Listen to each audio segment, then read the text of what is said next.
back in the 1970s, there was this young guy and young girl who were the main characters of the story, and I think they met in college, and they go out on this first date. They go to a restaurant, a diner, and they got along fine, but there wasn't any magic. It was, you know, kind of a nothing date that they both kind of instinctively knew that this was likely not going to go anywhere beyond this first date. There's no chemistry.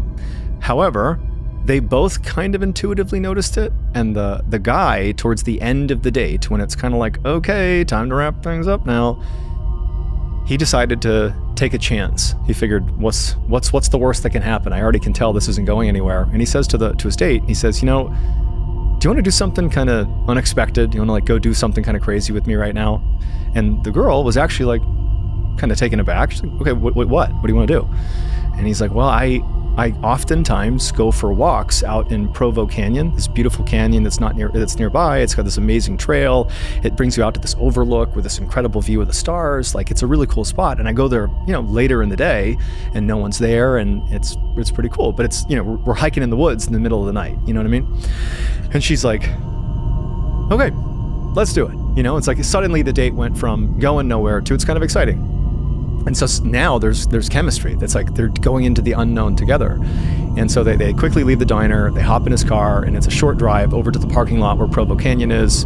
You know, he pulls into the spot, there's nobody there, they get out, and now there really is. They're getting along, they're kind of laughing, telling jokes, they're holding hands, and they walk right from the parking lot onto this paved trail that goes right into the forest. And so it's nighttime, you know, just a very, this is a well-used trail. This is not some goat trail in the middle of nowhere. This is a well-used trail.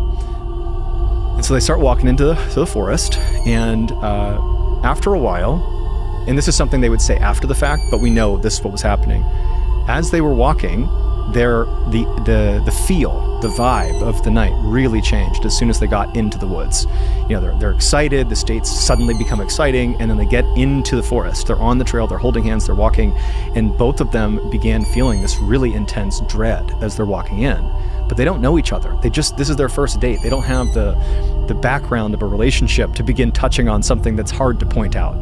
You know, neither of them turned to the other and said, I feel uncomfortable. Instead, they just kept their mouth shut and thought, okay, I'll just keep on going. So they stopped talking. They begin walking faster out of this kind of nervous energy they have now. They're holding hands, and they're just walking through this trail because they're trying to get to this overlook, basically get it out of the way and come on back. But it's all unspoken. They haven't said, boy, this is anxious. They're feeling that way.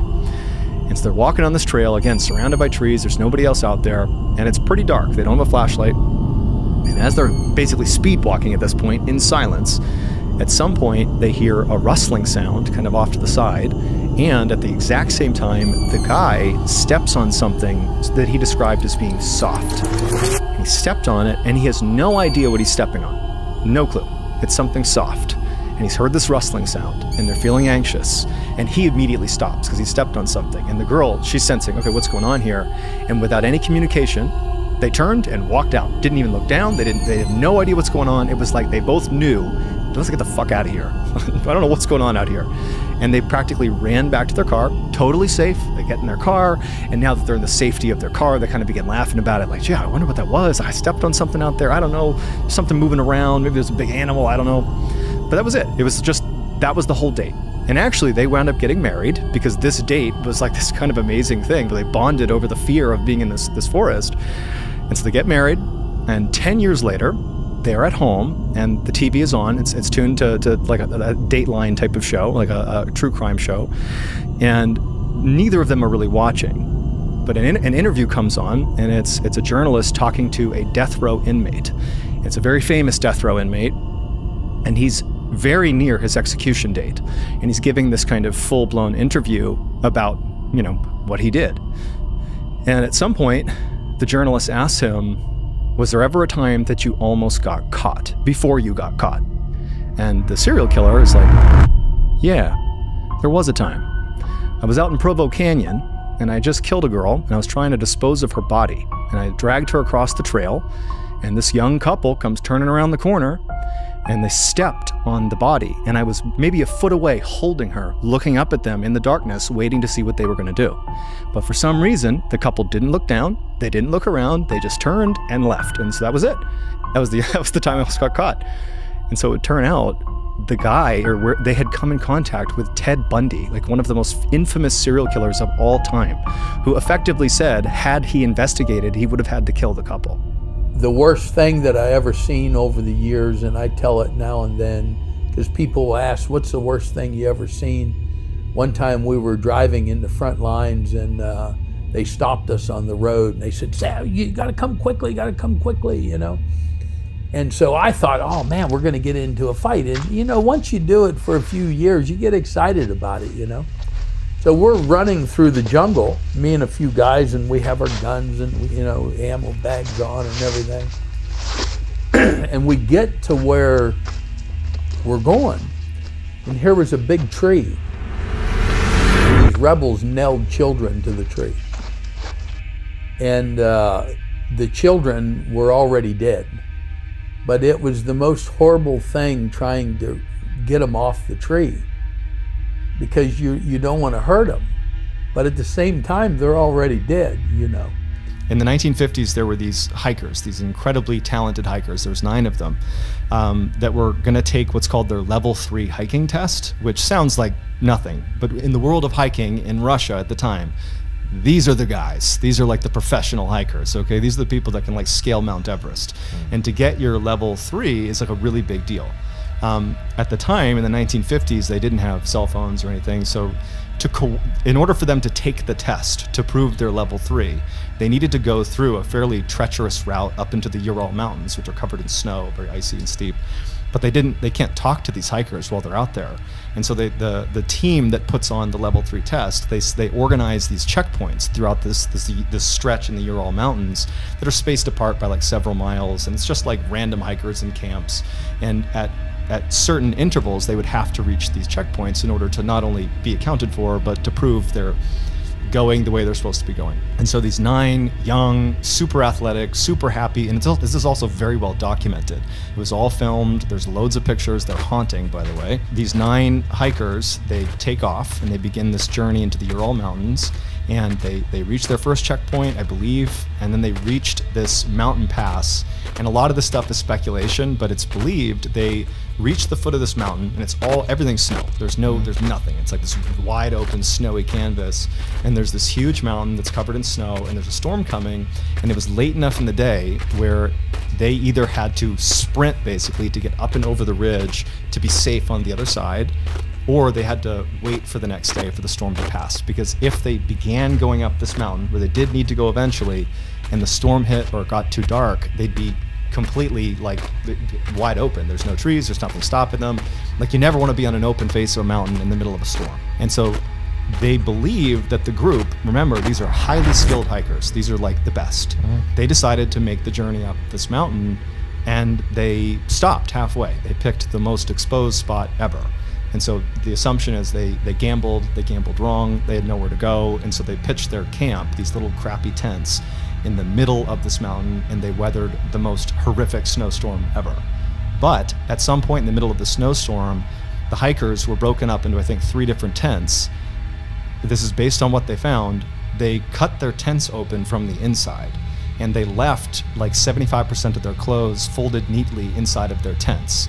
And then they walked out of their tent in a group, almost in a line, and they walked down the mountain where there was this gaggle of trees. It was, I guess you could call it a forest. It was more like crops of trees.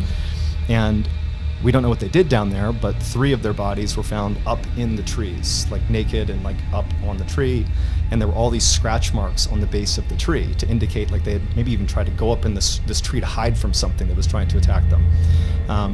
Then the footsteps continued about a half mile down, like parallel with the mountain, to this cave where they found the rest of the hikers, and all of them were deceased.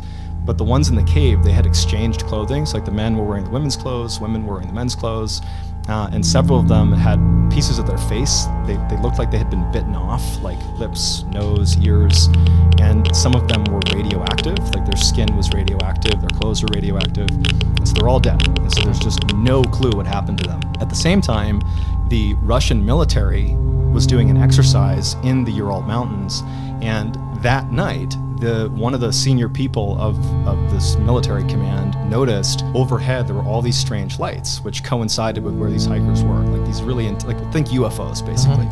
all these lights over the mountain, and he actually called it in that he thought there was potentially another military unit, like potentially an enemy, like operating in the Ural Mountains. And it was officially documented that there were these unidentified objects floating around the area where this all happened. And so when they found out that these hikers were all found dead and there was this sighting, the Soviet government, they investigated, and then their conclusion was an unknown, unnatural force killed them. Case closed. And they didn't give any more information about it. It was immediately swept under the rug, and no one was allowed to investigate it. It was literally kept under like lock and seal. Yeah, it's a whole thing. So we go out there. The first thing I came across was a big rock pile with a upside down wooden cross on top and a bunch of red spray painted upside down crosses all over. And you could tell the cross, I think, was burnt a little bit. And it wasn't, you know, crazy, super crazy. It was like, oh, this is new. You know, this wasn't out here a few days ago. And then I found this little doll. And as I kind of investigated that doll more, a little red scarlet snake actually came up and wrapped around her neck. And I picked up this, there it is. I picked up the scarlet snake. And which, you know, is kind of weird that there's a live snake, a red snake on this doll. And I've caught a lot of snakes in my life. And that is the only one that was bleeding out of its anus. There was blood coming out of its beehole. Which, you know, I don't know why, who knows what. It was a little weird to me. And then the night just kind of gets weirder from there. You see the red lettering in the other clip. It was a big Latin saying, like 100-foot long pretty much, on the road. I drove over it. We later translated it to turn around, run, hide, he is watching you. Go further into the complex and there's these big abandoned buildings. I go into the building, you know, still just python hunting, like, you know, who knows what these kids are doing out here. I thought it was strange, the Latin, your average kid just messing around don't know Latin sayings like that. And then I come to this big room where there's the big pentagram. In the middle of the pentagram, there is a three-legged plastic chair with a blood stain in the bottom of it where you can tell something was killed, sacrificed, whatever. On each wall, there's 3 walls. On each wall, there's upside-down crosses, Latin sayings, and all kinds of stuff. As I'm kind of walking into the room, which, you know, I don't want to sound like a psycho or anything, but that doll from earlier grabbed my leg. I don't know if I kicked it, I didn't see it, or what, but that doll from the rock pile somewhere else, I don't know if it was another doll or what, I never seen that other doll. I kick it, it seemed like it grabbed me. It's that same doll from earlier. Same thing with the cross on its forehead, the one eye cocked over, the other eye messed up. And so, you know, it's very, very weird to me. Kind of like scared me. So right next, it wasn't there, and then it was there. So I didn't notice it.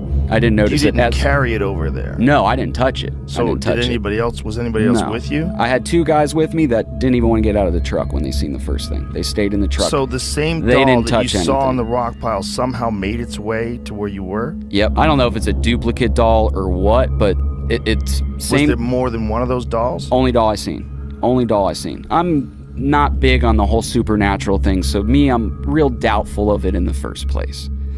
But to me, it was the same doll from earlier. I did not see it until it hit my foot. Right next to that doll, there is a saying on the ground that says, "The omen will follow," which to me was like the creepiest thing of the whole thing. Was like, you know, that if you interact with any of this spirit's gonna follow you. Which I'm Christian, I believe in God, and I wasn't worried, you know, I know the good Lord has my back. But very strange, right? Very strange. As we go through, there's all kind of different stuff. In one of the rooms, there's a sleeping bag with something inside of it. I don't think it was a body, anything like that. Police went out there, investigated it. I didn't investigate further past that. Something was inside the sleeping bag, and on the walls there was, looked like red spray paint, and it said she was only 9, we gave her to the devil, like basically talking about sacrificing a child. And then you have this little girl's gown that's nailed to the wall with like a dark red stain on it.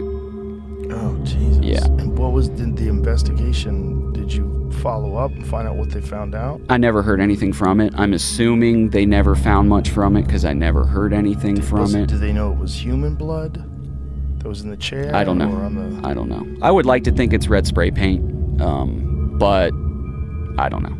I don't know. For the sake of the story, who knows what it was.